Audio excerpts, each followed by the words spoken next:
నెల్లూరు నగరంలోని స్థానిక 48వ డివిజన్ నందు మున్సిపల్ కార్మికుల షెడ్ నందు పనిచేయు కార్మికులకు మరుగుదొడ్ల సౌకర్యం లేని విషయాన్ని మంత్రి నారాయణ దృష్టికి గతంలో స్థానిక నాయకులు తీసుకువెళ్లగా వెంటనే 7 లక్షల రూపాయలతో నిర్మాణానికి అనుమతులు మంజూరు చేశారు. ఈ మరుగుదొడ్ల నిర్మాణాన్ని పొన్నేరు సురేష్ ఆచార్య నిర్మించారు. ఆ నిర్మాణ పనులను తెలుగుదేశం నాయకురాలు మాజీ మున్సిపల్ చైర్మన్ తాళ్లపాక అనురాధ పరిశీలించి చక్కగా నిర్మించారని మరికొన్ని సూచనలు కూడా తెలియజేశారు. మంత్రి నారాయణ సూచనలతో నెల్లూరు నగరాన్ని సుందరీకరణలో భాగంగా పనులు చేస్తున్నారని అన్నారు. ఈ కార్యక్రమంలో తెలుగుదేశం నాయకులు ఇంతియాజ్, పెంచలబాబు, కీర్తి, జాఫర్, నౌషాద్, సీనయ్య, 48వ డివిజన్ తెలుగుదేశం పార్టీ కార్యకర్తలు, నాయకులు, కూటమి నాయకులు పాల్గొన్నారు. మన మంత్రివర్యులు పురపాలక శాఖ మార్చులు గౌరవనీయులు నారాయణ సార్ ఆదేశాల మేరకు ఈరోజు 42వ డివిజన్లో అదేవిధంగా 48వ డివిజన్లో జరుగుతున్న అభివృద్ధి కార్యక్రమాల్ని తెలుగుదేశం పార్టీ తరఫున అందరం కలిసి చూడడం జరిగింది.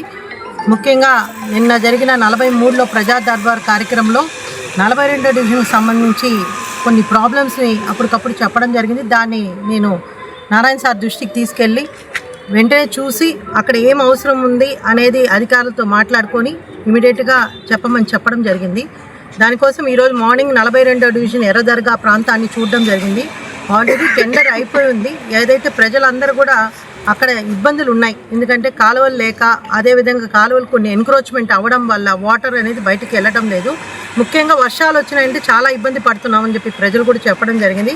ఈ విషయాలన్నింటినీ కూడా అక్కడున్న స్థానికంగా ఉన్న పార్టీ తెలుగుదేశం పార్టీ వాళ్ళు అదేవిధంగా అధికారులు అందరం కలిసి ఒక విజిట్ చేయడం జరిగింది. ఆ విజిట్లో మేము చాలా వరకు ఐడెంటిఫై చేసాం. ముందుగా రామిరెడ్డి కెనాల్ని మనం ఆ ఛానల్ని డెవలప్ చేయాలి. దాని తర్వాత లోకల్గా ఉన్న చిన్న చిన్న ఛానల్స్ అన్నింటినీ కూడా రీఇన్వెస్ట్మెంట్ చేసుకోవాలి. అదేవిధంగా కొన్ని రోడ్స్ లో లెవెల్లో ఉన్నాయి, ఆ రోడ్స్ కూడా మనం వేసుకోవాల్సిన అవసరం ఉంది. వీటి అన్నిటి కూడా నారాయణ సార్ ప్రతి వారం వచ్చినప్పుడు రివ్యూ మీటింగ్ జరుగుతారు అధికారులతో, ఇటు ప్రజాప్రతినిధులతో. అలాంటప్పుడు మేము ఇవన్నీ కూడా సార్ దృష్టికి తీసుకెళ్తాం. ఖచ్చితంగా ఆల్రెడీ టెండర్స్ అయిన వర్క్కి వాళ్ళందరికీ కూడా ఆమె మాట ఇచ్చి వచ్చాం. నారాయణ సార్ చేతుల మీదే దాన్ని ప్రారంభిస్తామని చెప్పాం. అది సార్ దృష్టికి తీసుకెళ్ళి ప్రారంభించడం జరుగుతుంది. అదేవిధంగా 48వ డివిజన్లో గతంలో ఈ షెడ్ ఇక్కడున్న టాయిలెట్స్ లేవని చెప్పి ఇక్కడున్న వాళ్ళందరూ కూడా ఎవరైతే మున్సిపల్ కార్మికులు నిరంతరం నిద్ర లేచినప్పటి నుంచి పనులు చేస్తున్నారో వాళ్ళకి కావాల్సిన అవసరాలు ఏదైతే ఉన్నాయో అవి లేకపోవడం వల్ల దాన్ని కూడా సార్ దృష్టికి తీసుకెళ్ళినప్పుడు ఇక్కడున్న స్థానికంగా ఉన్న సురేష్ గారికే ఈ కార్యక్రమాన్ని ఏర్పాటు చేయమని చెప్పడం జరిగింది. దాన్ని ఈరోజు చాలా చాలా బాగా చేశారు. అన్నీ కూడా వెర్టిఫైడ్ టైల్స్ కానివ్వండి, లోపల స్ట్రింగ్స్ కానివ్వండి, అన్నీ కూడా నాణ్యతతో కూడిన విధంగా చేయడం జరిగింది. ఎందుకంటే ముఖ్యంగా నారాయణ సార్ ఎప్పుడు చెప్తూ ఉంటారు, వర్క్ అనేది చాలా చాలా జాగ్రత్తగా చేయాలి. అందరు కూడా ఏదైతే ఎస్టిమేట్లో ఇస్తున్నారో వాటిని అన్నిటి పాటించండి. ఎటువంటి పరిస్థితుల్లో ఎక్కడ రాజీ పడకుండా వర్క్ చేయండి. ఇది చిరస్థాయిగా ప్రజలు చెప్పుకోవాలి, మనం చేసామని చెప్పుకునే విధంగా చేయమని చెప్పి ప్రజాప్రతినిధులకు కానీ కాంట్రాక్టర్స్కి చెప్పడం జరుగుతుంది. కాబట్టి ఈరోజు మంచిగా బాగా కట్టారు.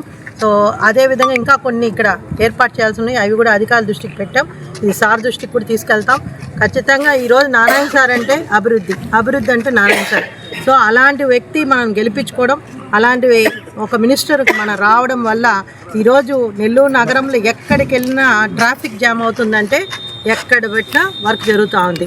ఎక్కడికక్కడ కంకర్లు, ఇసుక, అదేవిధంగా మన మిషన్స్, జేసీబీలు దొరకడం కూడా కష్టమైంది. ఎందుకంటే ఒక్కసారిగా నెల్లూరు నగరంలో అభివృద్ధిని ప్రజలు చూస్తున్నారు. కాబట్టి ప్రజలందరూ కూడా నారాయణ సార్కి ఆశీస్సులు ఇవ్వాలని చెప్పి మరీ కోరుకుంటూ సెలవు తీసుకుంటున్నాం. ఈరోజు మనకు ఒక కాంట్రాక్ట్ ఇచ్చారు, సుమారు 7 లక్షల కాంట్రాక్ట్. అది దానికి ఈరోజు పర్యవేక్షణ కోసం ఇంతియాజ్ కార్పొరేటర్ గారు, అదేవిధంగా అనురాధమ్మ గారు, అదేవిధంగా జాఫర్ గారు, పెంచిలే గారు, కీర్తి గారు, మా పార్టీ కార్యకర్తలు అందరూ వచ్చారు. ఈరోజు ఈ వర్క్ మనం ఎట్ట చేసేదని వాళ్ళు పరీక్షించి నాకు చెప్పాలని నేను కోరుకుంటున్నాను. మన రాష్ట్ర మంత్రివర్యులు నారాయణ సార్ గారి ఆదేశాల మేరకు మన అనురాధక మన 42వ డివిజన్ 48వ డివిజన్ పర్యటించడం జరిగింది. అందులో భాగంగా 42వ డివిజన్లో ఎక్కడెక్కడ కాలువ సమస్యలు ఉన్నాయి, కల్వర్టు రిపేర్ ఉన్న ఏరియాలో కూడా తిరిగి అక్కడ ప్రజలకు ధైర్యం ఇచ్చి తొందరలోనే నారాయణ సార్ దృష్టికి తీసుకుపోయి కల్వర్టు ప్రారంభిస్తామని చెప్పి మాట ఇవ్వడం జరిగింది. అదేవిధంగా 48వ డివిజన్లోని వెహికల్ షెడ్లో దాదాపు 6-7 లక్షలతో టాయిలెట్స్ ఏర్పాటు చేయడం జరుగుతుంది. దాన్ని కూడా విజిట్ చేసి త్వరితగతిన పూర్తి చేయమని చెప్పి ఆ కాంట్రాక్టర్కి ఆదేశాలు ఇవ్వడం జరిగింది. మన సార్ గారు ఒకటే చెప్పేది, ప్రజల్లో ఉండండి, ఎల్లప్పుడూ రోజు ఏదో ఒక సమస్యల మీద ప్రజల్లో ఉండండి అని చెప్పి ఆదేశాలు ఇవ్వడం, మన అనురాధక మేడం రావడం చాలా సంతోషంగా ఉంది. ఇలాగే ప్రజల సమస్యలు ఏమున్నా ప్రతి ఒక్కరూ అనురాధక దృష్టికి, నారాయణ సార్ గారి దృష్టికి, లోకల్లో ఉండే లీడర్ల దృష్టికి తీసుకురావాలని చెప్పి తెలియజేసుకుంటూ సెలవు తీసుకుంటాం.